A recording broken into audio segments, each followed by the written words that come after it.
como la última y lo voy a poner en YouTube para que ustedes puedan ver más tarde y también para sus compañeras que no pudieron estar acá hoy, también pueden revisar el material de clase. Hoy día vamos a ver los últimos 3 capítulos de la unidad de geografía. Así que la próxima clase, la próxima semana, comenzaremos con historia global. Pero déjame ver con la presentación. Ya. A ver. Ahí está. Ya. Les recomiendo que tengan un papel y un lápiz o como sea que prefieran tomar notas. Pero comenzamos. Ya. El capítulo 29 se llama Migración humana y asentamientos. Esta tiene solo un término clave, el cual es migración, el cual es algo que todos nosotros acá tenemos experiencia personal con la migración.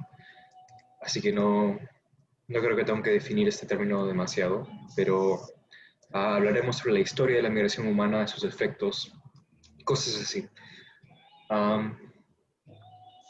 Los humanos han estado migrando por casi toda su historia, ¿no? Y las primeras migraciones humanas las podemos ver acá en este mapa. A ver, acá está. Así que la raza humana comenzó en esta área de África, el continente de África, y después pueden ver acá las diferentes épocas de migración que fueron esparciéndose por las diferentes partes de la Tierra, ¿no? Así que la gente comenzó acá en África, pero mientras la población fue creciendo, la gente necesitaba más sitio donde vivir, no había suficiente espacio para la gente, necesitaban más comida. Fueron migrando primero en África, después a Asia, al Medio Oriente, a Europa, a India, a Australia y al fin llegando a las Américas. Y de esto vamos a hablar un poquito más tarde, pero en esta época era antes que los humanos sepan cosechar cultivos, no tenían agricultura, conseguían toda su comida cazando o encontrando, no sé, fruta, vegetales, cosas así, pero no cosechaban, no tenían granjas. Siempre estaban migrando, nunca estaban en el mismo sitio demasiado tiempo. Pero ese era el estilo de la migración al comienzo, ¿no? Antes de que hubiera la civilización, antes de que hubiera la agricultura y los humanos tuvieran ciudades, sitios donde viven permanentemente. Después, la naturaleza de la migración cambió un poco, ¿no? Antes la gente migraba solamente porque necesitaba más comida o necesitaba un clima mejor, más cálido, no tan extremo. Pero cuando comienza la civilización y la sociedad se pone más compleja, hay más razones por las cuales la gente emigra. Entran más factores y los académicos ponen esos factores en 2 tipos. Factores expulsivos y factores atractivos. Los factores, el nombre lo explica un poco, pero los factores expulsivos son factores, condiciones que hay en el origen, de donde el migrante origina, que lo hacen querer irse de su tierra donde nació. Y factores atractivos son razones que hacen que lo llaman a un migrante a otra región del mundo. Así que, por ejemplo, oportunidades económicas, esto puede ser algo expulsivo o atractivo. Hay que decir que en tu país donde naciste no hay la economía no está muy buena, no hay muchas oportunidades económicas. Eso es un factor expulsivo, ¿no? Porque es una razón por la cual irse de tu país. Y también puede haber la economía puede ser un factor atractivo, porque hay que decir que hay un país, no sé, otro país que queda al lado del tuyo que tiene una economía mucho mejor que ahí las cosas son muy buenas, hay muchas oportunidades, es mucho más fácil ganar plata, ganar dinero. De esa forma la economía puede ser una cosa expulsiva o atractiva. Lo mismo con libertades políticas o religiosas. Puede ser que vivas en un país donde hay mucha opresión política o religiosa y por falta de libertades eso es un factor expulsivo. Pero por lo mismo hay un país al lado que tiene mucho más libertades, el gobierno es mucho más estable, no hay tanta opresión, eso sería un factor atractivo. En cambio, la violencia y la guerra, eso siempre sirve como factor expulsivo, ¿no? Nadie migra hacia la guerra. Siempre la gente cuando está migrando por la guerra está, o la violencia, no siempre es la guerra normal, a veces hay violencia de otros tipos. Nadie va hacia la guerra, todos se escapan de la guerra. ¿Alguien tiene alguna pregunta? ¿Algo que no le queda claro?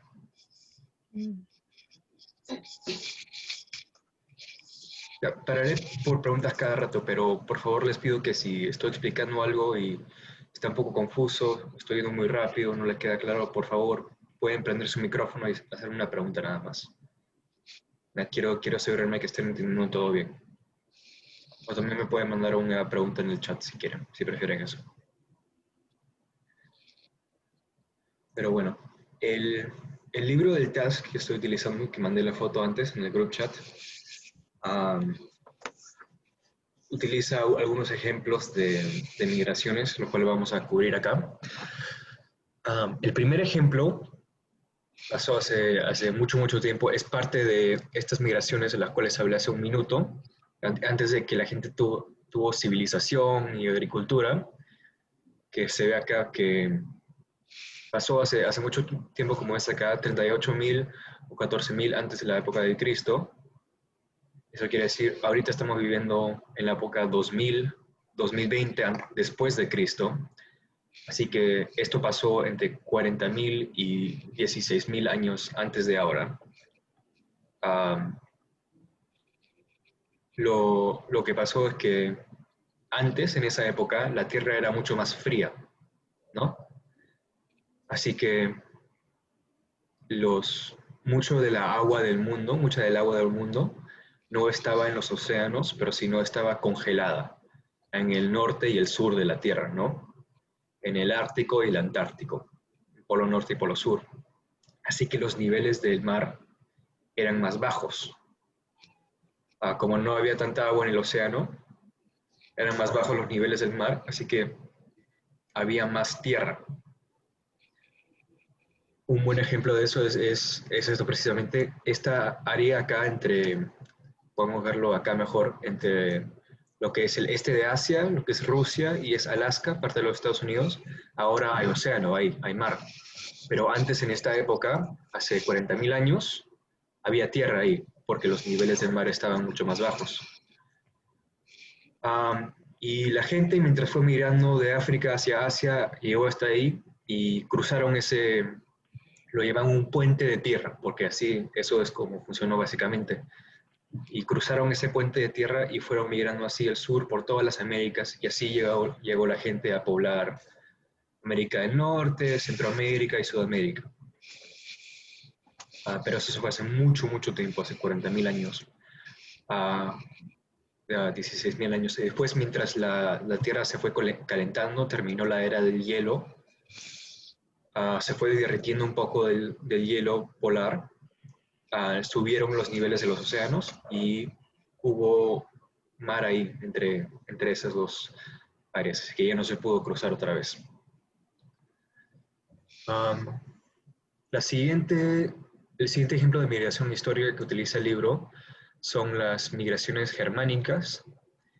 Esto es algo que pasó al fin del Imperio Romano, a los fines del Imperio Romano, entre los años 1000 y 500, perdón, los años 100 y 500 de nuestra época, de la época después de Cristo. Lo que pasó es que esta área que ven acá, esta área de Europa, se llamaba es donde vivían los pueblos germánicos. Um, acá tienen los nombres de algunos grupos, ¿no? Pero la razón por la cual migraron acá, ven que migraron por todo el Imperio Romano, bastante del tiempo estaban saqueando ciudades, pero la razón por la cual viajaron fue porque había había grupos que venían desde Asia y que empezaron a conquistar esa tierra. Así que ellos se escaparon y entraron al Imperio Romano. Y eso es ese factor que estamos hablando antes, es un factor expulsivo de guerra y de violencia que está haciendo que esta gente que antes estaba viviendo acá sin problemas, viene gente de Asia que se pone a conquistar y causar violencia, así que ellos huyen de ahí y ven que van por toda esta área del Mediterráneo. Y mucho tiempo, mientras ellos fueron migrando, ellos también vinieron trayendo guerra y cosas así. Ya.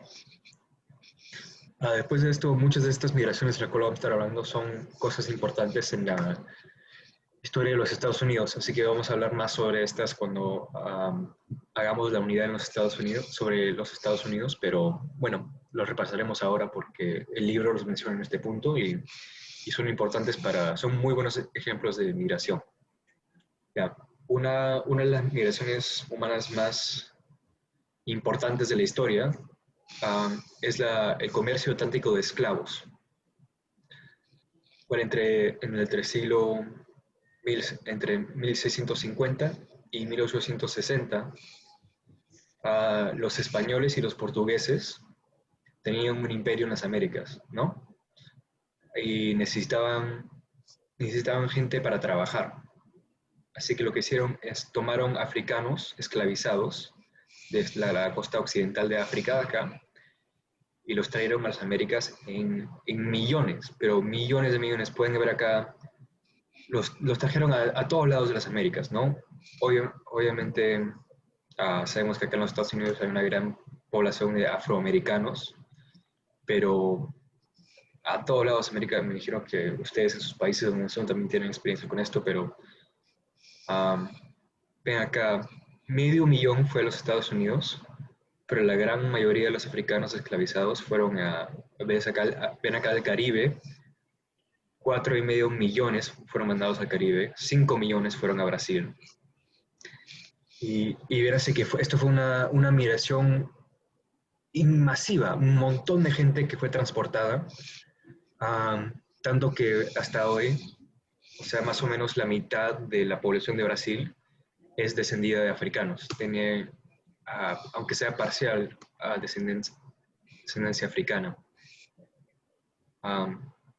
Y ven acá las diferentes cosechas, las diferentes actividades económicas que hacían los esclavos. Acá en los Estados Unidos, por la gran parte era el algodón que cosechaba. En el Caribe y en Brasil, en estas partes, era típicamente azúcar que venían y los hacían cosechar. Y este es un buen ejemplo no son de migración, pero de migración forzada, ¿no? Porque estos africanos, ellos no deciden, no es una cosa como estamos hablando antes de los factores expulsivos y atractivos, no es que estos africanos dijeron, oh, hay muchas oportunidades en las Américas, yo voy a ir y me voy a ganar una buena vida. Para nada, ellos fueron forzados a venir por los europeos. Así que ese es un ejemplo en el cual esos factores atractivos y expulsivos no fueron factores en esta migración, ¿no? Porque ellos no tenían opción. Acá en la foto, acá arriba a la derecha, tengo una foto de los barcos que se utilizaban para traer esclavos. No sé si ven muy bien, pero acá estos son, así ponían a la gente en los barcos. Acá tienen filas y filas y filas y filas y filas y filas de personas. Justo así como ladrillos, uno justo al costado del otro. Y estaban así en un bote por meses mientras cruzaban el Atlántico. Así que era un proceso muy, muy horrible y muy brutal. Así que no solamente era que la esclavitud cuando llegaban a las Américas era terrible, pero también el viaje de África a América era muy duro y es una tragedia histórica. Acá tenemos un ejemplo de una migración voluntaria esta vez, que esta fue la primera migración grande voluntaria a los Estados Unidos, ¿no? Que Estados Unidos tiene una muy larga historia de migración, lo cual fue en los años 1840 y 1850, europeos de la región norte de Europa. Así que esos son países como, déjame ver si puedo, acá, Inglaterra, Francia, Irlanda y Alemania. No están en este mapa, pero esos son, acá está Inglaterra, acá está Francia, acá es lo que es Alemania y esto es Irlanda. Viajaron a los Estados Unidos. Esto sí fue por factores atractivos y expulsivos. Por ejemplo, en esta época los Estados Unidos tenían muchas oportunidades económicas para inmigrantes. También muchos de estos países tenían crisis políticas. Por ejemplo, en los años 40 Alemania tuvo una muy grande crisis política, así que por eso muchas personas estuvieron huyendo y muchas personas fueron a los Estados Unidos. Y en el ejemplo de Irlanda, hay un caso muy famoso que hubo una muy grande hambruna en Irlanda. Porque en esa época, en los 1800, la cosecha más importante de Irlanda eran las papas, ¿no? Casi todos los irlandeses, la mayoría de lo que comían eran papas, porque eso es la única cosa que crecía muy bien y muy fácilmente en Inglaterra, ¿no? Puede ser bastante difícil crecer cultivos en Irlanda, perdón. Así que por eso casi toda su dieta era por la papa, pero después hubo un parásito que vino y destruyó toda la población de papas en Irlanda, causó una crisis enorme porque esa era la única comida que tenían, así que ya no tenían nada más que comer, hubo una gran hambruna y muchos se fueron a los Estados Unidos. Y acá ven uno de estos barcos, ¿no? Que este fue mucho más tarde, no tardaba tanto el viaje a través del Atlántico, pero así venían los inmigrantes a los Estados Unidos en esa época. Sí. ¿Alguna pregunta? Solo que no les queda claro, están confundidos, confundidas. Maestro, yo tengo una pregunta. Sí. Usted me dice de los de África. ¿Por qué decidieron a África mismo llevarse? O sea, ¿por qué? ¿Cuál es la razón? ¿Es que África no era un país así? ¿No había alguien que no tenía así como un gobernante? Sí tenía un gobernante, pero la razón es que África era así como, no era un país, ¿no? No era un estado, es que era como muchos tribus, muchos reinos, países así pequeñitos, especialmente por la costa occidental. Y la cosa es que los africanos antes, la forma en la cual funcionaba la esclavización de los africanos es que los africanos tienen esclavitud en su propia sociedad, ¿no? Pero era muy diferente de la forma en la cual los europeos los esclavizaron. Era como, si eras tú un esclavo en África, era un poco como ser un campesino en Europa, ¿no? No tenías que trabajar para alguien más, pero la cosa es que al fin de tu vida te daban la libertad. Así que no era una cosa permanente, era una cosa que hacías solamente mientras pagabas una deuda o porque te capturaron en la guerra o algo así. Pero después, en los años 1400, los europeos vinieron acá a hacer comercio, ¿no? A vender sus productos y a ver qué tenían los africanos de vender. Y los africanos de esta área tenían para vender oro y sus esclavos. Así que por eso los europeos ya tenían familiarizado utilizar esclavos africanos. Ya estaban familiares con el concepto, así que cuando necesitaban mucha gente para trabajar tierra acá en las Américas, decidieron utilizar gente acá de África.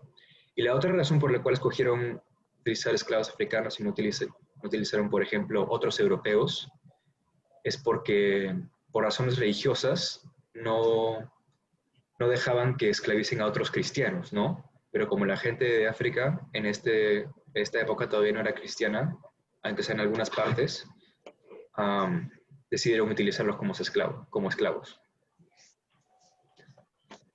¿Eso aclara tu pregunta, Zoila? Sí, está claro, porque es algo como la esclavitud a uno le hace feo. Yo he visto películas así de eso y digo, pero no había quien les defienda a ellos o solamente porque eran así de color, los esclavizaban o había otros esclavos aparte de ellos en aquel tiempo que también los tomaban como esclavos. En aquel tiempo sí, no comenzó como una cosa de color nada más. Inicialmente era solamente porque era lo más conveniente para los europeos, pero por ejemplo acá en Brasil, por mucho tiempo de su historia, no esclavizaron solamente a los africanos, pero también sino a la gente indígena. Así que en Brasil hay una historia muy larga de esclavitud, no solamente de africanos, pero también de gente indígena. Um, por ejemplo, también acá en Cuba utilizaron más tarde en su historia esclavos que los trajeron de China. Así que no era tan necesariamente una cosa de color, pero de raza, pero sino de lo que era más conveniente para ellos. Sino más tarde, mientras sí continuaron este sistema tras los siglos, tenían que justificarlo, ¿no? Y empezaron a justificarlo con teorías racistas terribles, sino que es porque los africanos, no sé, no quieren trabajar, tenemos que hacerlos trabajar. Así que la razón no era una razón de raza, no era una razón de color, pero más tarde lo justificaron con cosas de raza y de color. Clara, ¿tú tienes una pregunta? Sí, maestra. Mi pregunta es, usted dice que en ese tiempo lo que tenía África para vender eran esclavos y oro. Uh-huh. ¿Todos esos esclavos que fueron movidos del África fueron comprados o fueron robados? Fueron comprados, ¿no? Así que fue un sistema muy complicado porque los pueblos acá del occidente de África por siglos tuvieron esa práctica de esclavitud, ¿no?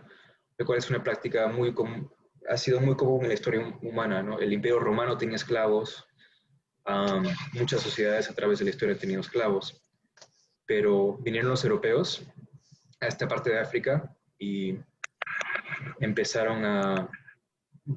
los africanos vieron que ellos tenían una muy grande demanda para los esclavos. Así que los europeos mismos casi nunca capturaban gente, ¿no? Casi nunca iban a las aldeas, a los pueblos africanos y capturaban a gente. Lo que pasaba es que los africanos mismos empezaron a pelearse para capturar más esclavos para venderlos a los europeos. Así que siempre fueron comprados, pero igual causó mucha violencia. Causó mucha violencia, creo que hubo mucha muerte. Estoy viendo que está dando una compañera aquí que ella está opinando, creo yo, de que es lo mejor que pudieron haber hecho los europeos, como de capturar a los africanos en sí. Ya no está dirigiéndose a los indígenas, como usted porque está ya diciendo, se va a acabar la... sino que está diciendo que era mejor a los africanos porque los africanos como que no quieren actualizarse. Eso es lo que tengo entendido que está diciendo la compañera y me llama un poco la atención su comentario un poco no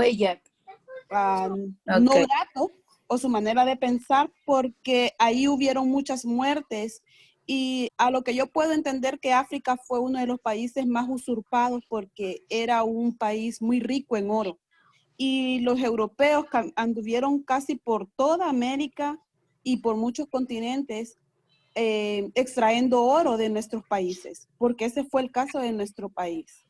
Honduras es un país rico en minas de oro y fue saqueado totalmente. No, profe, ¿puedo hablar? Lo que fue mi texto fue lo que yo aprendí con el otro profesor. A lo que yo me refería era que para los europeos era más fácil conquistar a África. ¿Por qué? Porque en esa época también existían las clases sociales.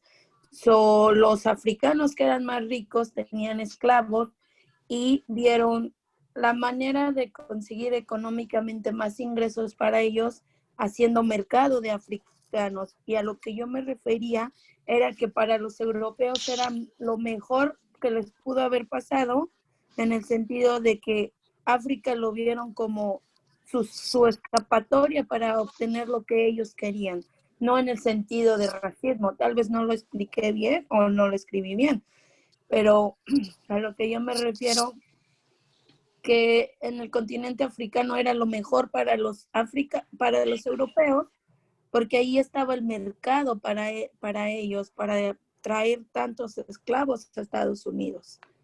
Sí, no, sí, ambos tienen razón. Que claramente esto, como dice Clara, fue un sistema muy violento, muy brutal que causó, o sea, una cantidad de daño extremo a África, ¿no? Que la población de África se redució muchísimo y hubo daño que se siente hasta hoy en el continente africano. Esto para nada fue una situación buena para los africanos de ninguna estrata social. Esto fue un sistema muy violento, que es una tragedia histórica, ¿no? No es nada bueno en ningún nivel, pero como dice María, los que sí beneficiaron de esto fueron los europeos, no sé, ¿no? Que ganaron mucha plata no solamente en el comercio de esclavos, comprando y vendiendo, pero también utilizándonos como esclavos acá en las Américas. Así que no sé si fue un sistema muy dañino, no fue nada bueno, nadie puede decir eso, nadie puede argumentar eso, pero y también hay mucha historia así muy complicada, muy difícil ahí que vamos a explorar más en el curso de estudios sociales. Pero sí, los europeos salieron beneficiando de eso y como menciona Clara, de muchos saqueos a través del mundo, porque bueno, por razones que vamos a explorar más tarde, eso es un tema muy complicado que lo vamos a ver mejor en la unidad de historia global.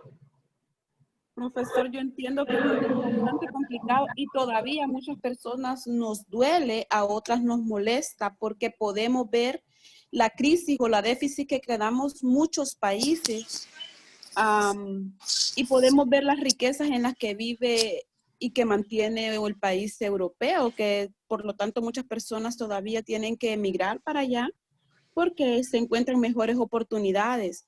Pero también pienso que es a raíz de todo el saqueo que hicieron en varios continentes, porque no solo fue en el africano.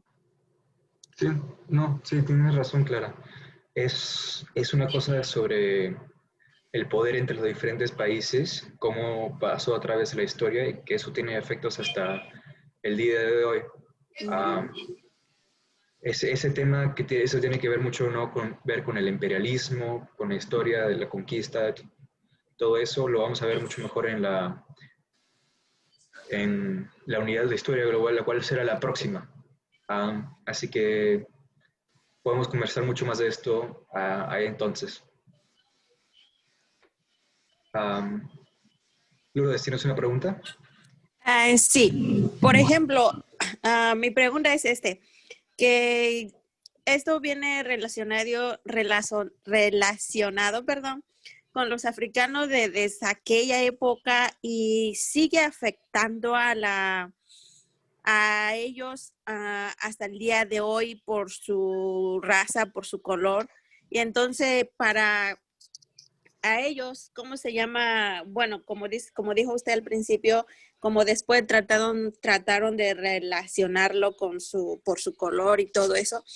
Entonces, sí tiene mucho que ver eso del racismo, porque eso ya ha existido miles y miles de años y sigue existiendo hacia ellos ahorita. Ellos no son aceptados por sus colores y entonces, por ejemplo, ya estamos en el siglo XXI y si volviéramos a esos siglos de miles de años, yo creo que esas cosas volvería a suceder si no hubiera, por ejemplo, una ley o si no hubiera gobernantes. Entonces, ¿eso puede pasar otra vez? ¿Cómo que puede pasar otra vez? Sí, por ejemplo, de la esclavitud de antes, porque, ¿cómo se llama? No había gobernantes muy claras para defender a su gente como lo que pasó en África. No, como usted lo dijo, no solamente fue allá, sino que también fueron diferentes países. Por ejemplo, si hoy en día no hubiera gobernantes, puede pasar lo mismo que otra vez otras gentes con más poderes, porque eso era lo que tenían los europeos que tenían poderes, por eso es que era, ¿cómo se llama? Podían ahora sí que adueñarse de la gente, se puede decir, y ¿cómo se llama? Hay muchas formas de pagar el dinero y comprarlos, porque eso era lo que hacían, comprarlo, y entonces eso puede pasar otra vez hoy en día si no hay gobernantes. Tal vez eso es una... Yo en mi clase estamos aprendiendo sobre esto exactamente, sobre algo parecido a lo que estás diciendo, Lourdes, que en muchas regiones de las Américas, en América Latina y en los Estados Unidos, después de que la esclavitud formal se hizo ilegal, continuaron sistemas que no los llamaban esclavitud, pero que eran muy parecidos. O sea, que tal vez no llamaban a esta gente esclavos, pero igual no podían irse de la hacienda, no podían hacer lo que ellos querían, tenían que trabajar, todas estas cosas. Así que, no sé, me parece poco probable que pase otra vez así, que la esclavitud sea legal. Es ilegal en casi todos los países ahora. Pero, o sea, haces un buen punto que cuando hay malos gobernantes, cuando las cosas no son buenas, siempre hay peligro que maltratan a la gente así y que cosas así han pasado en la historia y también pueden pasar otra vez, tal vez no exactamente iguales, pero de forma parecida. Maestro, yo pienso que a veces no todo va a ser igual porque efectivamente tenemos una civilización, pero en el momento que nosotros venimos como hispanos a otro país que no es el de nosotros, esa es una inmigración que nosotros tenemos. Emigramos de nuestro país, como usted dijo, por uno de los dos factores, que este sería el atractivo, porque no, aquí podemos encontrar lo que no encontramos y obtener lo que no tenemos en nuestros países. Pero al final del día, lo que la compañera también hablaba sobre el racismo, eso se ve tal vez no de una forma tan agresiva como decir lo desprecian o el racismo existe sobre un color. Eso existe también sobre nosotros los hispanos, porque muchas veces no nos dan la oportunidad o no tenemos la oportunidad de entrar a lugares donde la gente, ¿cómo se le dice? Se me fue el nombre, pero por decir la gente blanca, los norteamericanos o los gringos pueden entrar.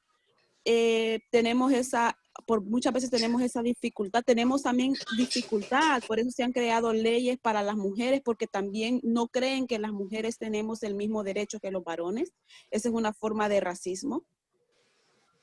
Tenemos otra forma de racismo, sin ofender a mis compañeras, a los mexicanos, y eso lo ha creado el presidente actual que tenemos ahorita, que los ha llamado de muchas formas malas, no correctas. Y eso es una manera también de racismo. Así que yo pienso que el racismo, si se diera la esclavitud, aquí nos iríamos un montón, porque nos tratan de buscar una manera siempre de mantenernos abajo, o por decirlo así, de menospreciarlo, ya sea por el color, por donde somos, por el lugar de donde somos, porque somos mujeres, por muchos factores. Sí, como hace muy buenos puntos, como mencioné antes, hay una historia muy larga de migración en los Estados Unidos.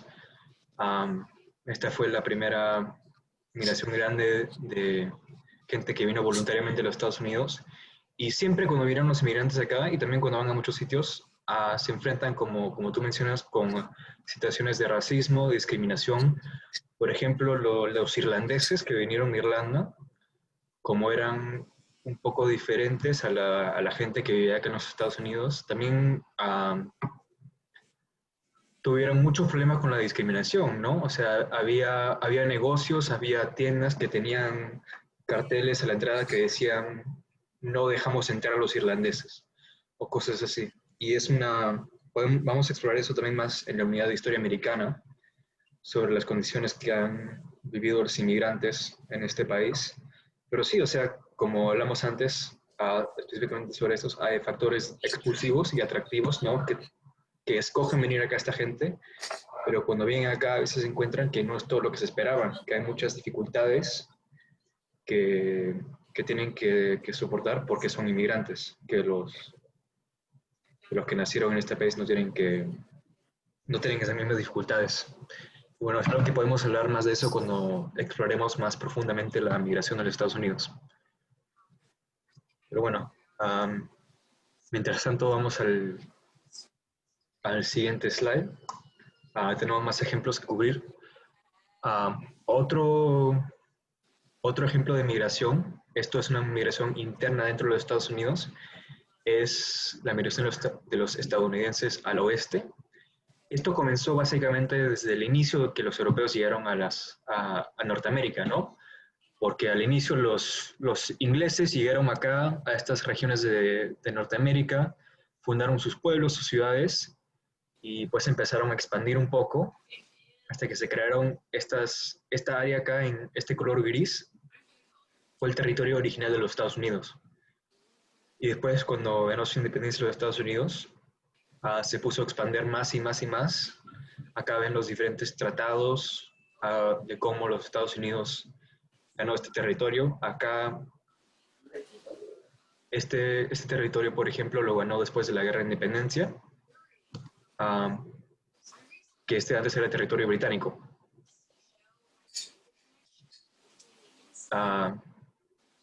El territorio acá de Florido fue comprado de España. Este de acá, muy grande, acá ven, fue comprado de Francia.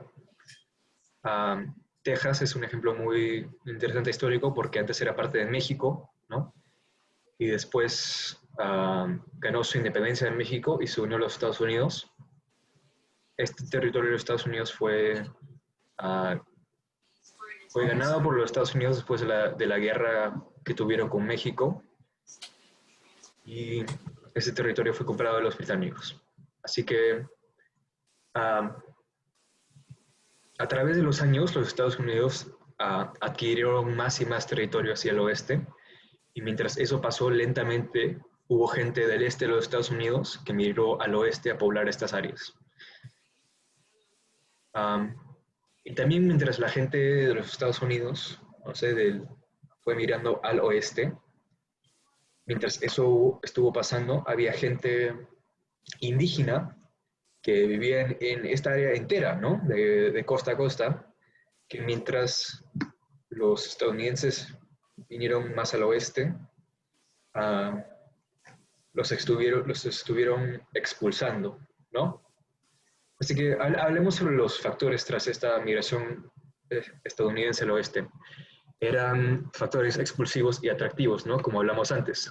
Los atractivos era que había mucha tierra acá, que el gobierno de los Estados Unidos les podía vender por barato, y también había algunos territorios que tenían oro. Por acá, por ejemplo, en California, que se podía minar el oro. Y venía gente a trabajar en las minas. Y factores expulsivos es que las ciudades del este no había tanta oportunidad, ¿no? Porque había mucha gente, no había suficiente tierra para todos, así que la gente se puso a irse más al oeste. Pero mientras fueron migrando al oeste, lo que hizo el gobierno estadounidense para que tenga tierra para venderle a la gente que quería mudarse al oeste, el gobierno estadounidense estuvo expulsando a los indígenas de este territorio. Comenzando, la verdad, desde que comenzaron a llegar los europeos acá, hubo conflicto entre los europeos y los indígenas. Pero a través del tiempo acá ven un mapa. El anaranjado es el territorio que tenían los indígenas estadounidenses comenzando en 1850. No, al comienzo, por supuesto, tenían todo este territorio. Lo blanco también, pero a través del tiempo fueron expulsándolos más al oeste, quitándoles más tierra, haciéndolos vivir en áreas más pequeñas. Y ves que acá pueden ver la progresión de eso, hasta que termina acá ahí pueden ver toda la tierra que tienen las tribus y las naciones indígenas de los Estados Unidos en la actualidad, ¿no? Y ven que es muy poca la tierra, y especialmente acá al este, los indígenas de esta parte de los Estados Unidos, no queda casi nadie de ellos, y que tienen muy, muy poca tierra. Así que vemos que esta expansión al oeste, que es muy importante en la cultura americana, ¿no? La expansión al oeste, ahí tienes todas las cosas como los mitos de los vaqueros y todas estas cosas que son muy importantes culturales por los Estados Unidos. Eso fue posible solamente por la expulsión de los americanos indígenas por el gobierno de los Estados Unidos. Así que acá tenemos otra vez un ejemplo de una migración voluntaria por factores expulsivos y atractivos, y esta fue una migración forzada, ¿no? Porque los indígenas no querían irse de sus tierras, pero el gobierno estadounidense los forzó.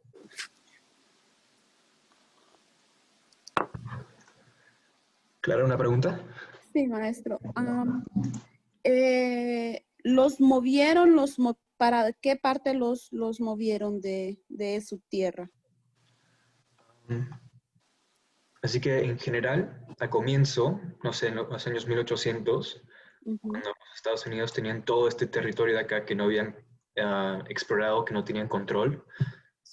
Por ejemplo, había una muy grande población de indígenas acá y los querían expulsar, así que lo que hicieron, le dijeron, váyanse de acá, váyanse al oeste, había un territorio acá, ¿no? Así que los mandaron que vienen desde acá hasta acá. Así que lo que pasó es que siempre le dijeron, váyanse más al oeste, nada más. Oh, pero siempre dentro de los Estados Unidos.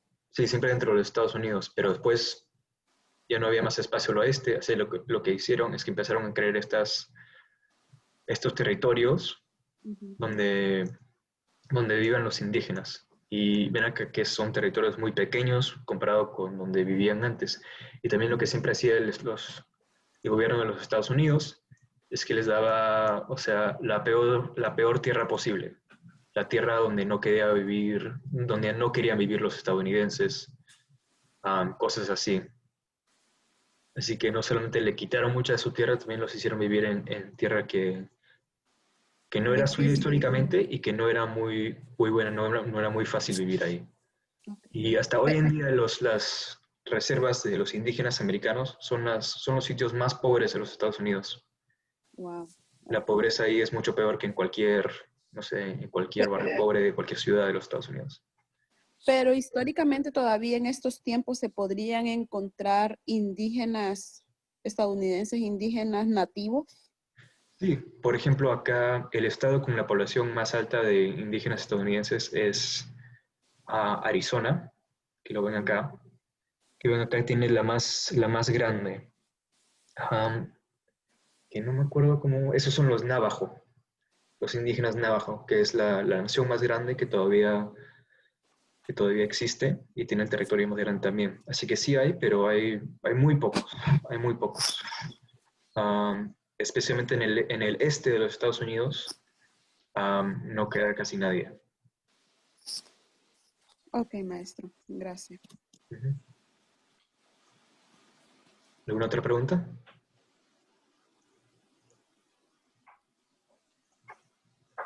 Ok. Acá empezamos a hablar sobre migraciones más modernas. Así que antes hablamos sobre migraciones de gente del norte y el oeste de Europa que fueron migrando a los Estados Unidos. Más tarde, a fines del siglo XIX, los años 1800 y el comienzo de los años 1900, cambió la situación y en vez de venir gente del norte y del oeste de Europa a los Estados Unidos en grandes cantidades, empezaron a venir gentes del sur y del este de Europa. Así que, por ejemplo, los italianos, la comunidad italiana en los Estados Unidos es muy famosa. Por eso, por ejemplo, tienes cosas como que la pizza es una comida tan famosa e icónica de los Estados Unidos, porque vinieron tantos italianos en esta época. Pero no solamente italianos, sino también gente del este de Europa, de Rusia, de Ucrania, de países eslávicos, de acá, de Polonia, que fueron migrando a los Estados Unidos también. Y esto fue por razones, algunas por razones políticas, que hubo situaciones muy políticas de guerra en sus países de donde eran, y también porque en esta época los Estados Unidos tenían oportunidades económicas. Y como hablamos antes, también los inmigrantes italianos tuvieron que soportar mucha discriminación, como los irlandeses y como muchos de los grupos de inmigrantes que han tenido que sostener acá en los Estados Unidos. Y también acá tenemos una lista de migraciones más modernas, así como hablamos antes.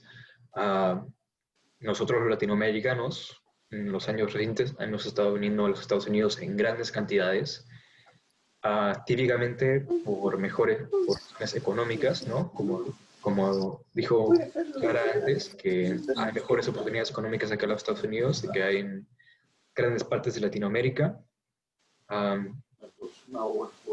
Y también no puede ser solamente por eso, pero también mucha gente puede escaparse de violencia o de situaciones políticas que son muy peligrosas. Hace mucho ruido un teléfono, que ponga mute en su teléfono. No se escucha.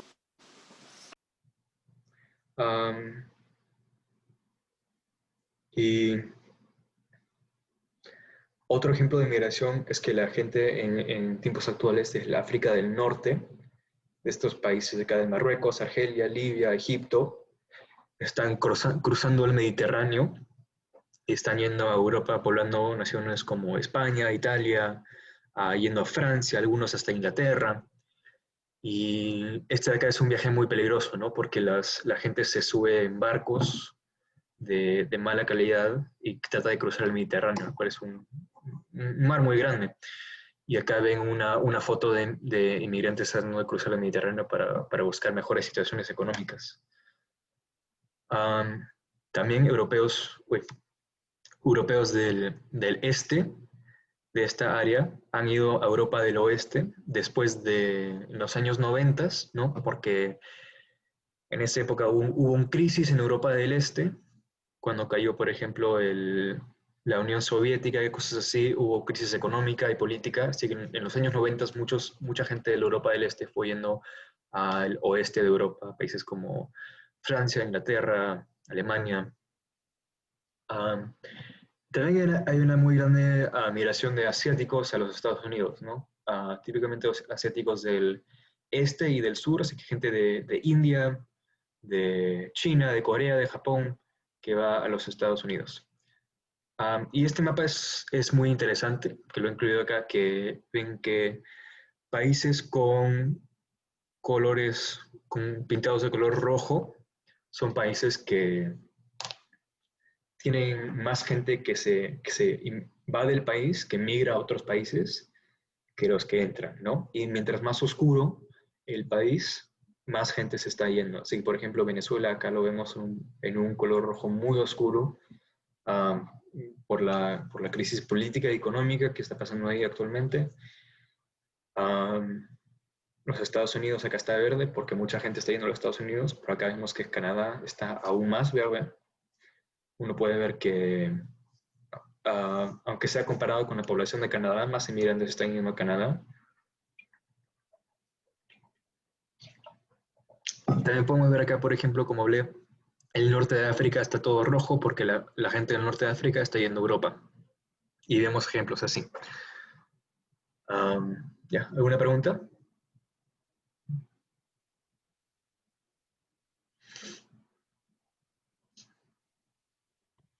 Ya, y bueno, creo que lo más importante...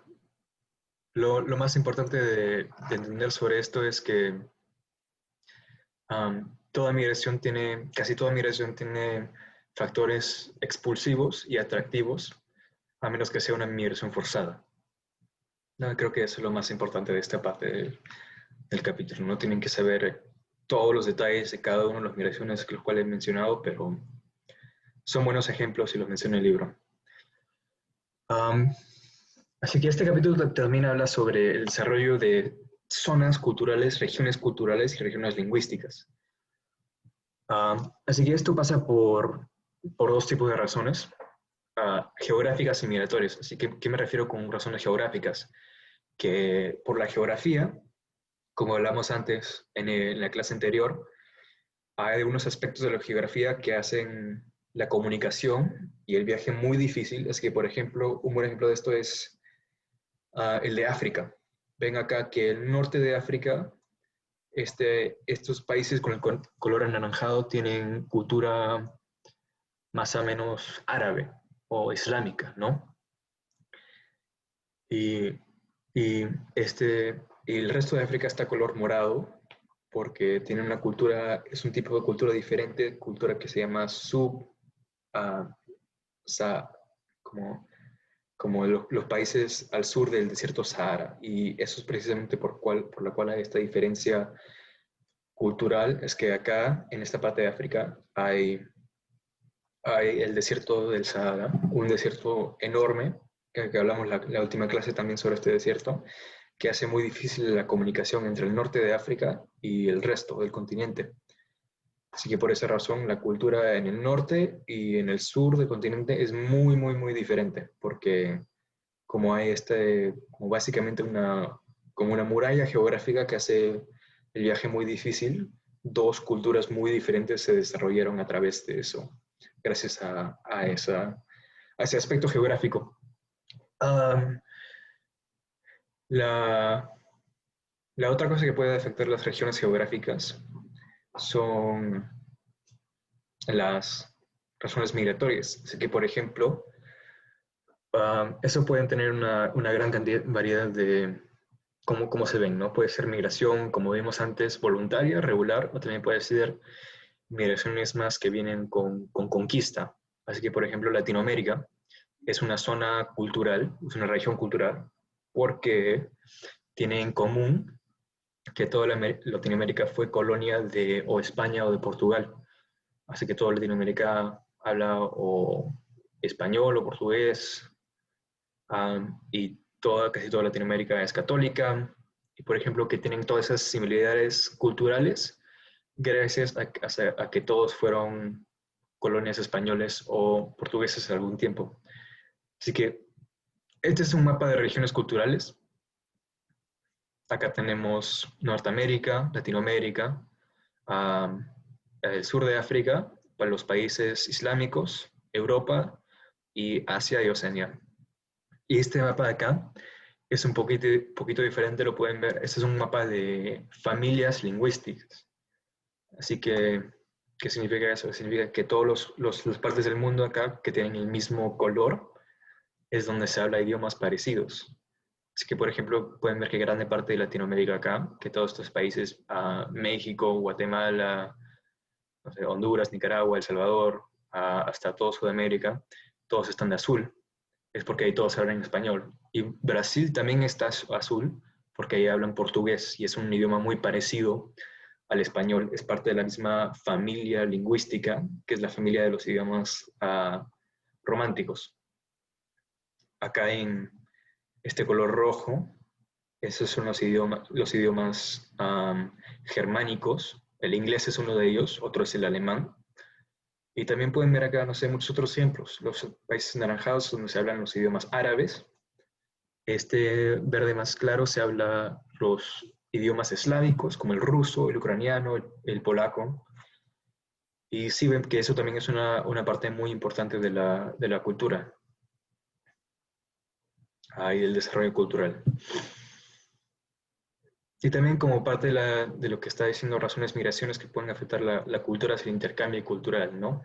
Que no solamente que que un grupo de gente viene a un sitio y ya define la cultura de ese sitio. Siempre hay un intercambio, ¿no? Así que también, por ejemplo, cuando los españoles vinieron a América Latina, mucha de la gente indígena, no sé, tuvo que adoptar aspectos o adoptó aspectos de la cultura española, de su idioma, pero también mantienen mucho de la cultura original, ¿no? No es que acepten todo y ahora actúan y hablan exactamente como los españoles. Siempre hay como un intercambio, ¿no? También con la migración forzada de los africanos a las Américas, muchos países de acá de las Américas, su cultura está muy influenciada por cultura africana, porque tanta gente del África vino a las Américas.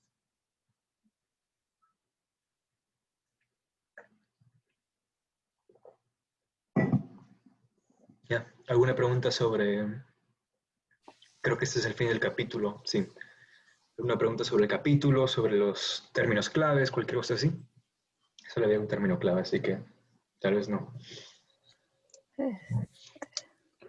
Maestro, perdón, habló sobre los idiomas que dijo, no alcancé a escucharle la palabra que dijo, idiomas Germánicos, sí, hay diferentes familias de idiomas. germánicos. Sí, estos son los germánicos. Sí. Ok. Maestra, una pregunta. Sí. Todas las mapas que usted abarca ahí, todo eso viene en el libro de nosotros, libro TAS. No, estos mapas No. yo los encuentro en internet buscando en Google nada más. Oh, ok. Si quieren, lo que puedo hacer es que puedo poner todos los PowerPoints que utilizo en el Google Classroom. Bueno. Y ahí pueden ver los mapas y todos los slides que utilizo en la clase. Está bien, maestro. Gracias. Ok. Ya. ¿Nadie más tiene pregunta? Ok. No se olviden de tener el micrófono apagado si no están hablando. Ya. Capítulo 30. Sobre leer e interpretar mapas. Acá tenemos muchos más términos claves. Les recomiendo que los escriban porque, no sé, una buena forma de repasar para estos capítulos cuando estén estudiando para el examen es asegurarse que saben qué son todos los términos claves y que, no sé, que los entiendan, que los puedan explicar. Así que les recomiendo que los escriban, que vamos a explorar claro qué significa cada una de estas cosas.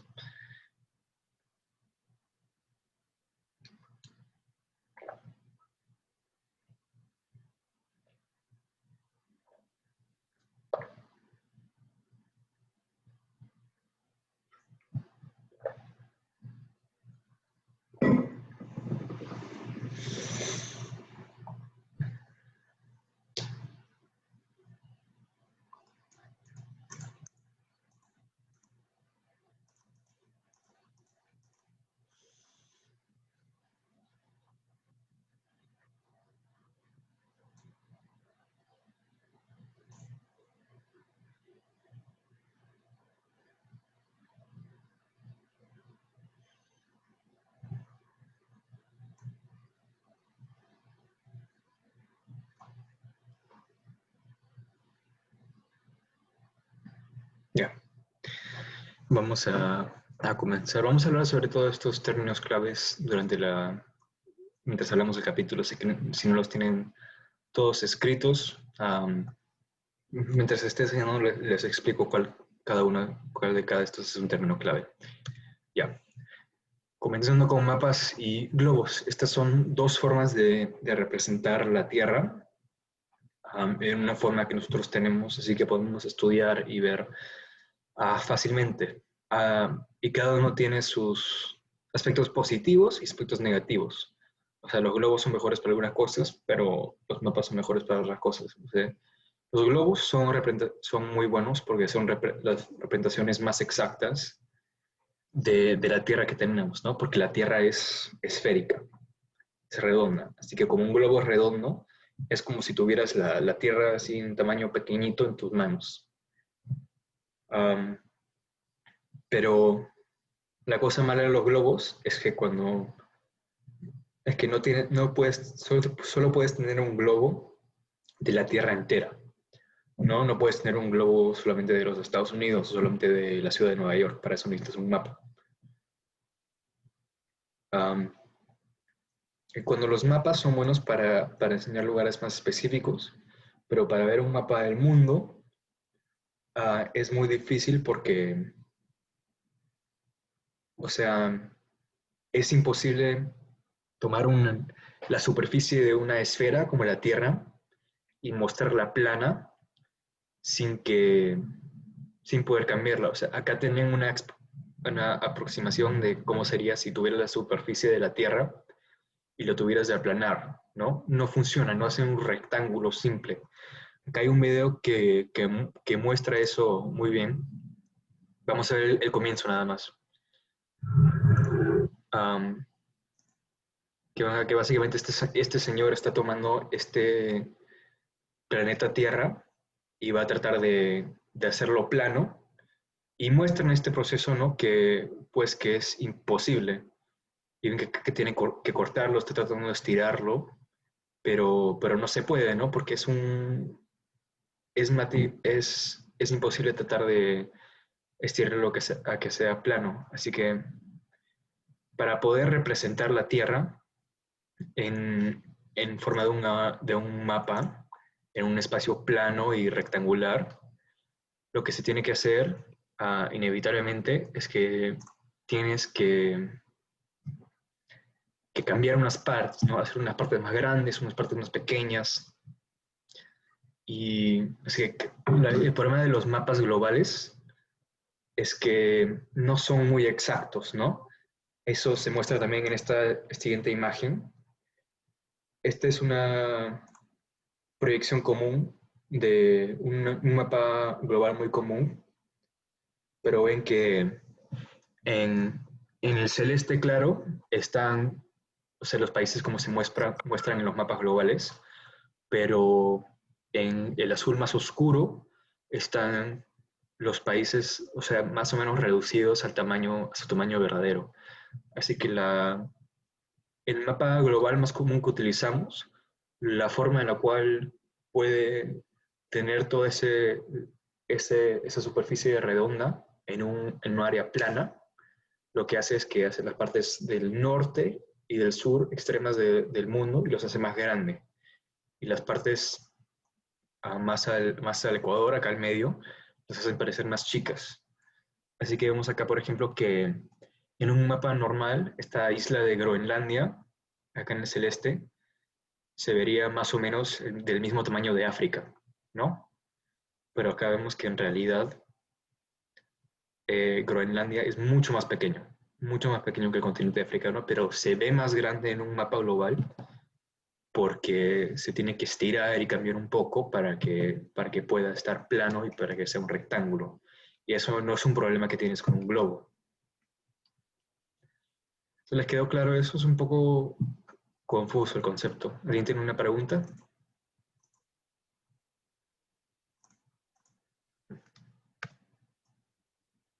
¿No? Ok.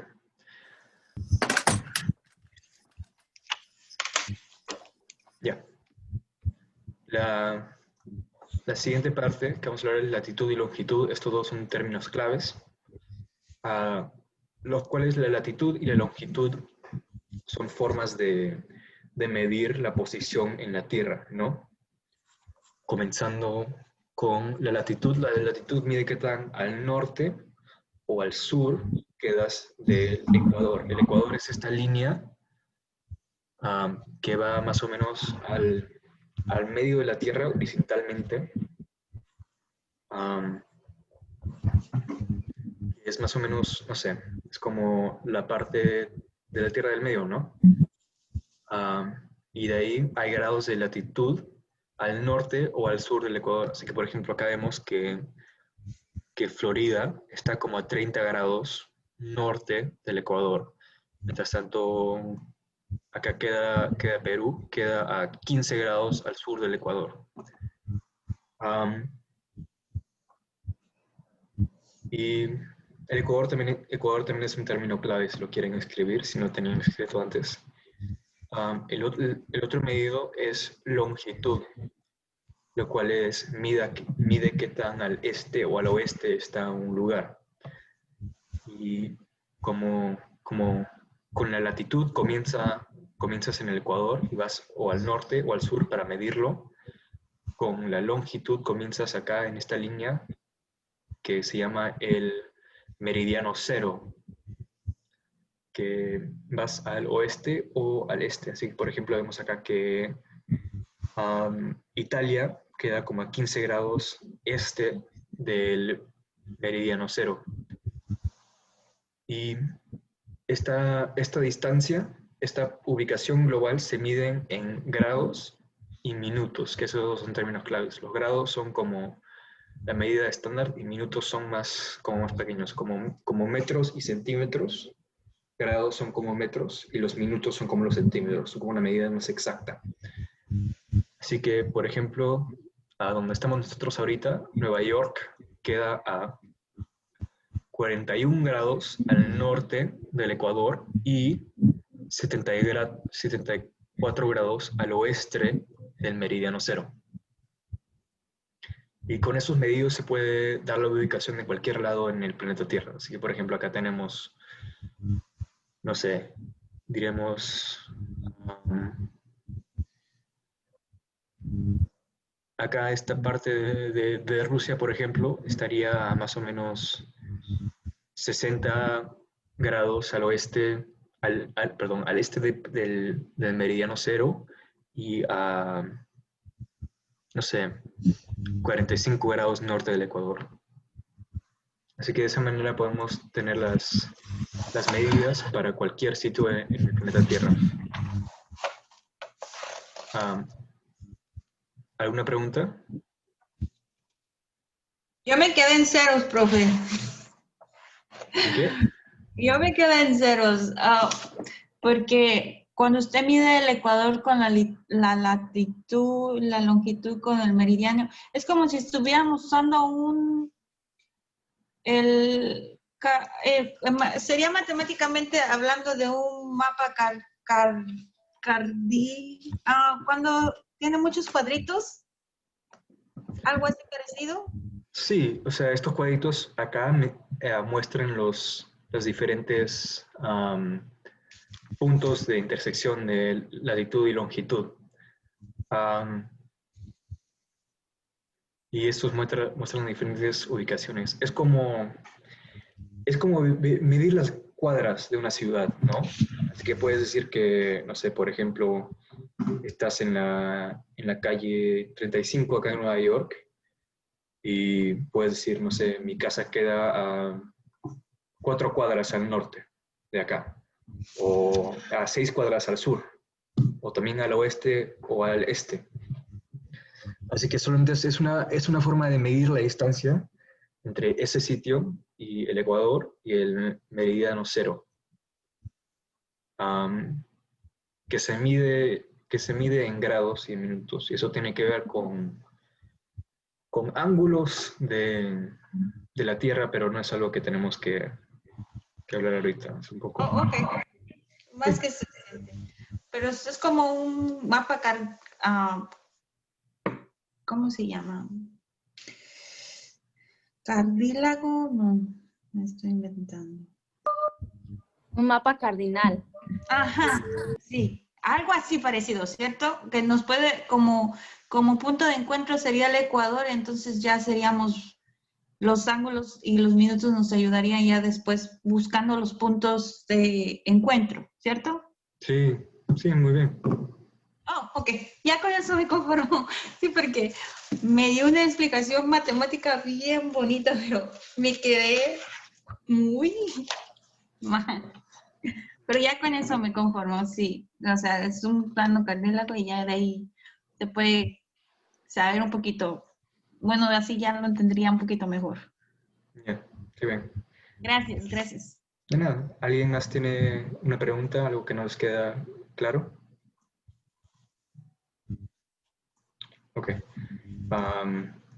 Siempre más tarde me pueden mandar un mensaje por WhatsApp si están haciendo la tarea y están confundidas sobre algo o cualquier cosa así.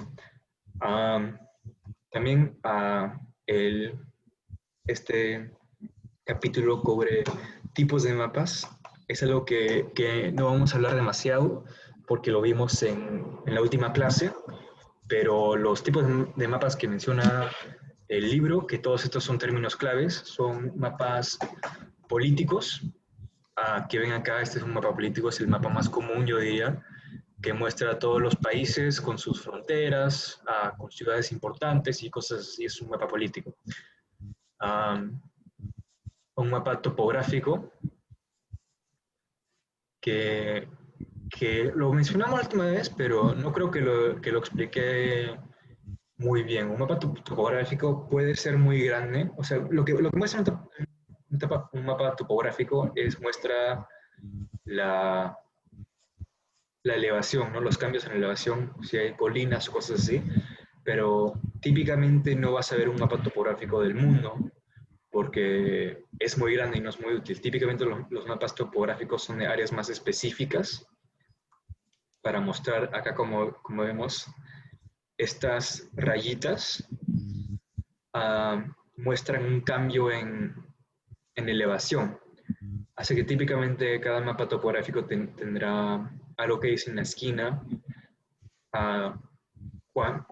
qué tan grande diferencia en elevación representan cada una de estas líneas, pero este de acá parece que es como 10 metros, así que vemos que cada una de estas líneas representa un cambio de 10 metros, ¿no? Así que acá la elevación es 600 metros, acá sería 610, acá 620, acá 630, así, ¿no? Y acá en la cima de esta colina o la montaña es 682 metros y medio. Y esto, una cosa muy importante de entender es que mientras más cercanas estén las líneas, más inclinado es la elevación. Mientras están más esparcidas, es menos inclinada. Así que, por ejemplo, acá vemos que las líneas están más esparcidas. Significa que hay todo este espacio para que el terreno suba 10 metros. Así que no va a ser tan inclinado, sería más como así, por ejemplo. Pero acá vemos que en esta área que las líneas están muy pegaditas, no hay mucho espacio para que se eleve, así que, o sea, en un espacio mucho más pequeño, sube 10 metros, así que es más inclinado esa área. ¿Alguna pregunta sobre los mapas topográficos? ¿Les quedó clara la explicación? Sí, maestro, yo no entendí bien lo que es la mapa topográficos, que son áreas específicas, ¿a qué áreas? Eso no lo entendí. Sí, o sea que puedes hacer un mapa topográfico de cualquier sitio, ¿no? Podrías hacer un mapa topográfico del mundo, pero la cosa es que no sería muy útil, ¿no? Porque un mapa topográfico es muy bueno, por ejemplo, si quieres ir a un bosque y quieres ver dónde están las colinas, te mostrará dónde hay cambio de elevación, dónde están las colinas, cosas así. Así que vas a ver si por ejemplo, si estás caminando por, no sé, por esta parte, creo que esto acá en blanco es un caminito, puedes ver como si el camino está cruzando varias de estas líneas de elevación, que va a ser un camino muy empinado. Okay. Así puedes ver eso con este mapa. Pero, por ejemplo, si estás caminando por acá, eso no es tan empinado porque puedes ver que están más esparcidas las líneas y no hay tanto cambio de elevación. Gracias. De nada. ¿Alguna otra pregunta? No, profesor. Ok. Y el otro tipo de mapa, del cual no hemos hablado antes, es el mapa climático. Lo cual un mapa climático muestra los tipos de climas que hay en diferentes regiones. Así que acá, por ejemplo, tenemos uno del mundo. Acá al norte, tenemos regiones polares que son muy frías. más trópicas, y no sé, y cada clima tiene sus características. En el siguiente capítulo vamos a hablar sobre estas cosas que define un clima, pero tienen características como, por ejemplo, acá en los climas tropicales hace mucho calor, acá hay mucha lluvia, y hay típicamente bosques, ¿no? Bosques tropicales. Acá en los climas áridos son como desiertos, no cae mucha lluvia, no hay mucha vegetación, no hay muchas plantas ni animales. Típicamente es muy fácil, muy difícil sobrevivir en esos climas, ¿no? Así que eso es lo que es un mapa climático. ¿Alguna pregunta sobre esto? ¿Sobre el capítulo en general? Esta es la última parte del capítulo que vamos a ver, creo. No. ¿No? Ok. Ya. Capítulo 31, este es el último capítulo que vamos a hablar hoy, sobre definir los ecosistemas y cómo funcionan. Les pido que escriban los términos claves, que también vamos a hablar sobre ellos en un segundo.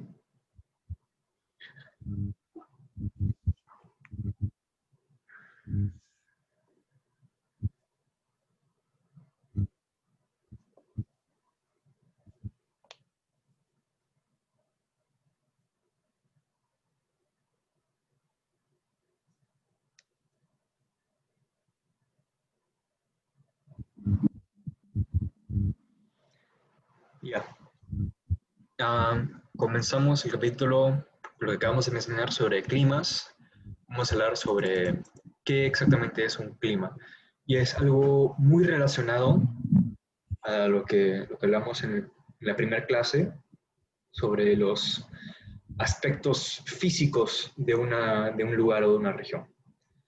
Pero el clima es más no sobre la tierra o cualquier cosa así, pero sino sobre el clima, pues, sobre, por ejemplo, los vientos,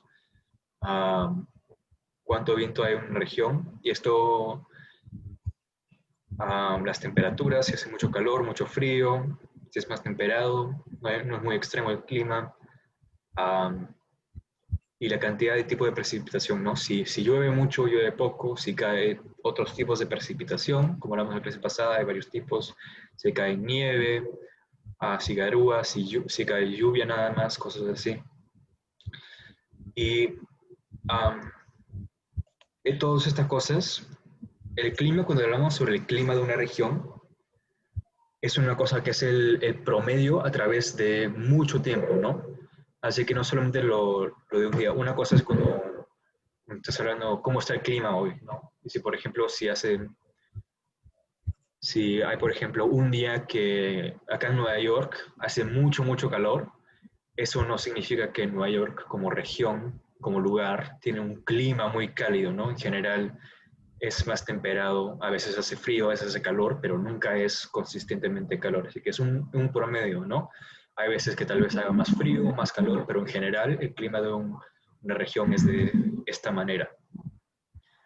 Y también el clima puede ser afectado por factores geográficos. Así que, por ejemplo, en sitios donde hay cuerpos de agua grandes, la temperatura típicamente no es tan extrema. ¿Por qué? Porque el agua, cuando sube la temperatura del clima o cuando baja, sirve como un tipo de esponja de temperatura, ¿no? Así que, por ejemplo, si hay un día muy cálido, hay mucho sol, hace mucho calor, si hay un lago al costado de una ciudad, el agua en el lago va a absorber bastante del calor, ¿no? Así que la tierra alrededor del lago no se va a poner tan caliente como si no estuviera el lago ahí. También si se enfría, el lago va a absorber bastante del frío, y la tierra y la gente que vive alrededor del lago no se van a enfriar tanto como si no estuviera el lago ahí. Otra cosa que puede afectar es las montañas o el cambio de elevación o los bosques con los vientos. Así que, por ejemplo, si vives en un lado donde el terreno es muy plano, donde no hay muchos bosques, donde no hay muchas montañas, típicamente en esos sitios hay vientos muy intensos, porque no hay nada, cuando el viento va viajando, no hay nada para detenerlo, para hacerlo que vaya más lento. Así que, por ejemplo, la ciudad de Chicago, que queda acá, es una área muy plana de los Estados Unidos y por eso hay vientos muy extremos ahí, en esa ciudad. También por toda esta parte de los Estados Unidos, que es muy plano el terreno, ves sistemas muy extremos de viento como los como los tornados o cosas así. Y acá en este mapa vemos las diferentes regiones climáticas de los Estados Unidos. Acá en el celeste y azul son zonas más temperadas, que hace calor en el verano, frío en el invierno. Acá más al sur es una área subtropical, ¿no? Que no hace tanto calor como por ejemplo en el Caribe o en el norte de Sudamérica, pero igual hace mucho calor. Acá el rojo, estas áreas son desiertos. Y bueno, así vemos que como el clima tiene muchos aspectos y como es afectado por la geografía.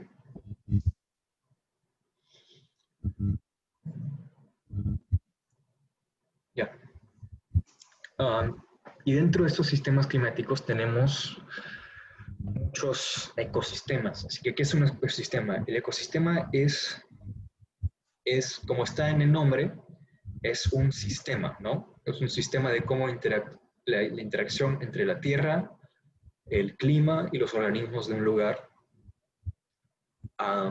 que juntos, todas esas cosas en sus interacciones uno con otro, crean un sistema así que puede sostener a los organismos. ¿Quién me puede decir qué es un organismo? ¿Las bacterias sirven dentro del clima o de la Tierra? ¿No? ¿Puede repetir? Nosotros, los animales, las bacterias, somos el organismo que vivimos dentro y somos los que hacemos cómo funcione el ecosistema. Sí, muy bien. Los organismos son precisamente estos. Somos nosotros, los animales, las bacterias, hasta los árboles, los arbustos, las plantas. Cada ser que tiene vida es un organismo. Y vemos así que todos los organismos, y con la Tierra y el clima, forman un sistema muy complicado y delicado que puede sostener la vida en un ecosistema. Así que, por ejemplo, acá tenemos un visual que lo muestra muy bien. Acá tenemos árboles, ¿no? que pueden vivir gracias al sol que les da luz, que los árboles crean sus alimentos de la luz del sol y de los nutrientes que están en la tierra, ¿no? Y esas condiciones de la tierra y del clima hacen que puedan existir los árboles. Después hay animales como los bichos acá que se comen a las plantas, a los árboles y cosas así, y de eso ellos pueden vivir.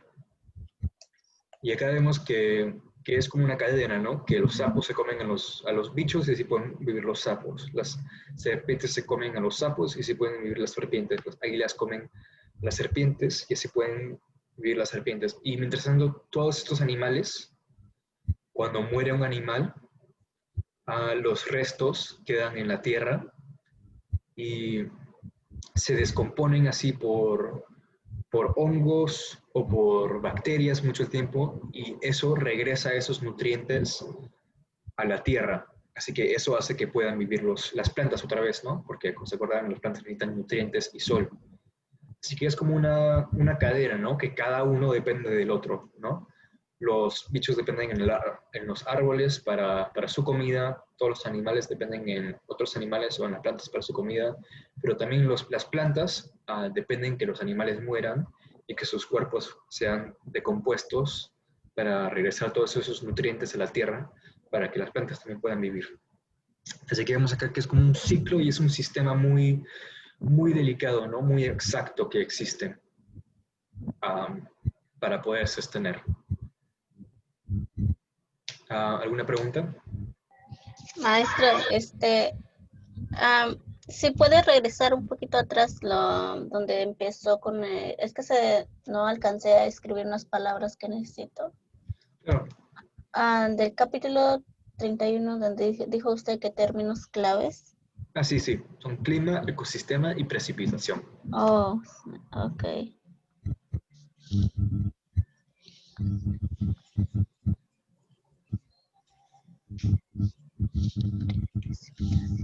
Ya, maestro. Gracias. De nada. ¿Alguna otra pregunta? ¿No? ¿Todos tenemos claro cómo funcionan los ecosistemas? Ok. Muy bien. Y como hablamos la semana pasada con el calentamiento global, los humanos tienen un efecto muy grande en la naturaleza y también en los ecosistemas. Así que hablamos la última vez como después de la industrialización, los humanos empezaron a consumir más, necesitar más recursos, así que eso empezó a afectar la naturaleza. Así que, por ejemplo, un gran problema es la destrucción de ecosistemas. Un muy buen ejemplo, y creo que el ejemplo más común de esto, es el talar de los bosques. Que esto es para dos razones. Uno, para tener madera, para construir cosas, construir casas, cualquier cosa que querramos. También para hacer papel, que se hace de los bosques. Y el otro es para quitar los bosques de un lugar y utilizar esa tierra para hacer granjas y para cultivar cosas. Y como vimos en el último slide, los ecosistemas son muy complejos, ¿no? Y tienen muchos diferentes tipos de plantas, animales, de todo eso. Y pueden ver como si cortan todos los árboles en un lugar y empiezan a cultivar solo a cosechar solo un cultivo. Tomas toda esa diversidad y la destruyes, completamente cambias el ecosistema. Así que eso es un gran problema en el mundo, especialmente en el bosque del Amazonas, en la jungla del Amazonas en Sudamérica, en Brasil.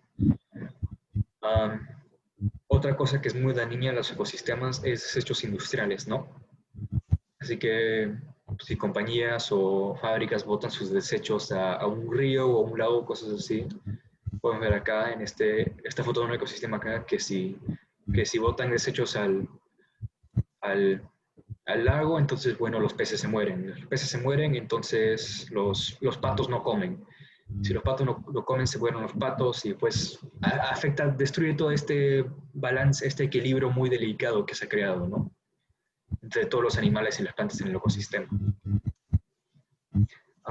Otra cosa que también pasa es especies invasivas. Es una cosa que pasa solamente que los humanos hacen. Y una especie invasiva es cuando los humanos, por accidente o a veces a propósito, traen una especie de otro lugar de la Tierra a un lugar donde no es de ahí y causa grandes problemas. Así que, por ejemplo, acá ven una boa que está en la boca de un aligarto en Florida. Pero las boas no son nativas de Florida. Las boas originalmente son de Sudamérica. Pero en los años 80 había gente que le gustaba tener las boas como mascotas porque les parecía bonito. Y algunas se escaparon y terminaron entrando a los pantanos de Florida. Y ahora son una muy grande especie invasiva y es un problema porque compiten con animales locales como los aligartos para comida y cosas así, y ha causado un desequilibrio en el ecosistema, ¿no? Ha como dañado ese sistema, ese equilibrio muy, muy delicado que tenía antes. Y otra cosa que afecta a los ecosistemas muy terriblemente es la sobrecaza, ¿no? Cuando los humanos, o también la sobrepesca, cuando los humanos empiezan a cazar un animal demasiado y casi puede ser que lo case hasta que esté extinto el animal, hasta que ya no quedan más. Por ejemplo, un ejemplo famoso de eso es el pájaro dodo, que es un pájaro que existía en una isla, en el Océano Indio, que llegó la gente y por una razón u otra empezó a cazar y cazar y cazarlo y ya no queda más. Está extinto el animal. Y también puede pasar lo mismo con los peces, ¿no? Si hay gente que va de la industria de pesca, si va a un lado del océano y pesca demasiado, y especialmente un tipo de pez, puede ser que ese tipo de pez se extinga o que casi ya no queda la población. Y, por ejemplo, si regresamos a esta cadena, se puede imaginar que si, por ejemplo, todas las águilas desaparecen, causaría una destrucción del equilibrio, ¿no? Porque si ya no hay águilas, entonces no hay nadie que case las serpientes. Ahora hay muchas serpientes, pero cuando hay muchas serpientes, todos están comiendo las ranas y así ven que el equilibrio se destruye. Acá tenemos una foto de un ejemplo de sobrecaza.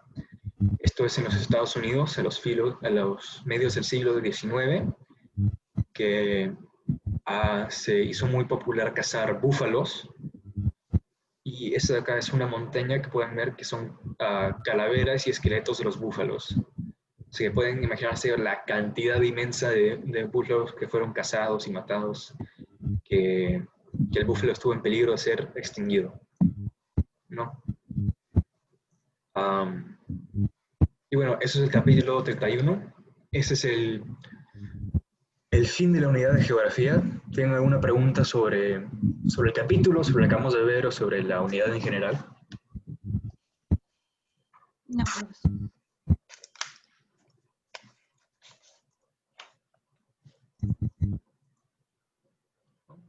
Ok. Les pido como tarea para la próxima clase que acá en el libro ahí está como reto de geografía, que es como un repaso de lo que acabamos de ver, de los 3 capítulos que vimos en esta clase, que básicamente solo tienes que definir estas cosas.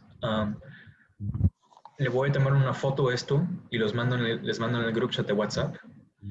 Y para su tarea quiero que solamente que definan cada uno de estos términos. Les pido que traten, si pueden, de no utilizar sus notas o de no utilizar buscar nada online, si pueden. Eso será buena práctica para el examen, ¿no? Porque en el examen no van a tener sus notas, no van a tener nada de eso. Y ya, bueno. Eso es todo por hoy. La próxima semana comenzamos con historia global. Y sí, más tarde les mandaré la grabación de esta clase en YouTube como la última para que puedan repasar y ver otra cosa que no les quedó claro. Y también les voy a mandar una foto de la tarea. ¿Ya? ¿Alguna pregunta final? ¿Alguien tiene alguna duda? Maestro, ¿Sí? sobre eso de que dijo que va a poner en la grabación en YouTube, la vez pasada yo quise mirarlo, pero no me dejaba mirarlo. No sé si, creo que usted mandó una contraseña, pero aún así a mí no me dejaba mirar todo eso. Yo no sé si hay otra manera que usted no las pueda mandar para verlo. ¿No podía ver el video en YouTube? ¿Ninguna parte? No. Ok. No. ¿Hizo clic en el link que mandaron en el group chat? ¿O trató de buscarlo en YouTube? No, yo lo busqué en el link que usted mandó en WhatsApp. ¿Hiciste clic en el link? Sí, y parece que me acuerdo que luego pedía una contraseña, entonces usted mandó eso también, pero pude entrar a mirarlo una vez, pero yo quise intentar de ver el otro, pero no pude mirarlo. Ok. Entonces, creo que eso pasó porque yo lo hice un video privado, ¿no? Que solamente la gente con el link pueden ver el video. Pero esta vez lo haré un video público para que sea más fácil de acceder, de verlo. Ojalá eso funcione mejor. Si no te funciona otra vez, por favor, mándame un mensaje en WhatsApp y trataré de arreglar la situación. Ok, gracias, maestro. Sí, Maestro, solo quiere las definiciones de esas 5 palabras que puso. Sí, nada más. Por favor, trate de darme, aunque sea una oración, ¿no? Una buena definición que lo explica bien. Y básicamente imagínense si tienen que explicarle a alguien que no sabe qué es el clima o un ecosistema o un globo, todo esto tienen que explicarle qué es, cómo lo harían. Eso es una forma muy buena de asegurarse que entienden bien estos conceptos. Ok. Disculpe, ¿podría mandar nuevamente el link para entrar a YouTube? Que yo soy nueva y no lo tengo. Ok, sí, ya le haré los videos públicos. Okay. Y todos estarán en mi canal de YouTube y así los mando y los puede ver ahí. Mando los links para ambas clases después, ¿ya? Gracias. Gracias, maestro. ¿Ya? ¿Alguna otra pregunta? ¿Todo bien? Sí. Ok. Entonces... Maestro, yo quería preguntarle, no le entendí bien de la tarea, ¿cómo era que dijo eso? ¿Dónde lo escribimos o cómo? Sí, lo pueden escribir y me lo pueden mandar por WhatsApp o por Google Clases. Si todos ¿Pero dónde? ¿La hojita que usted puso ahí, eso está en algún lado o nosotros lo hacemos aparte? Esto les voy a mandar la foto de esto para que la tengan. Lo voy a mandar en el group chat de WhatsApp. Oh, y de ahí lo explicamos todo eso, lo que usted está pidiendo. Sí, que clima, ecosistema, globo, latitud, todo eso. Como si ustedes tuvieran que enseñarle a alguien qué son cada una de estas cosas, ¿cómo lo explicarían? Okay, Ese tipo. Gracias. Profesor, yo no tengo el Google Class de su materia. Yo también soy nueva en la clase. ¿Me lo podría mandar por WhatsApp para yo poderlo usar para el Google Class? Ok, claro. Yo lo mando de nuevo también en el group chat. Más tarde mando los links a las dos clases y también al Google Classroom. Que lo pueden entregar la tarea por ahí o también si prefieren pueden entregarla por WhatsApp. Ok, gracias, profesor. De nada. ¿Alguna otra pregunta? No. ¿No? ¿Todos están bien? Ok. Entonces, nos vemos la próxima semana. Como siempre me pueden mandar mensaje por WhatsApp si tienen algún problema con el sistema o con cualquier cosa. Si no pueden ver el video de YouTube, por ejemplo, si no les quedó clara la tarea, cualquier cosa así, mándame un mensaje y trataré de arreglarlo. Sé que esta última semana me he tardado un poco demasiado en responder los mensajes de WhatsApp. Trataré de responder más rápidamente esta semana. Disculpa por eso. Pero bueno, si nadie tiene otra pregunta, nos vemos la próxima semana. Hasta luego, profesor. Muchas gracias. Gracias. Buen día, gracias. Gracias, maestra. Buen fin de semana. Gracias. De nada.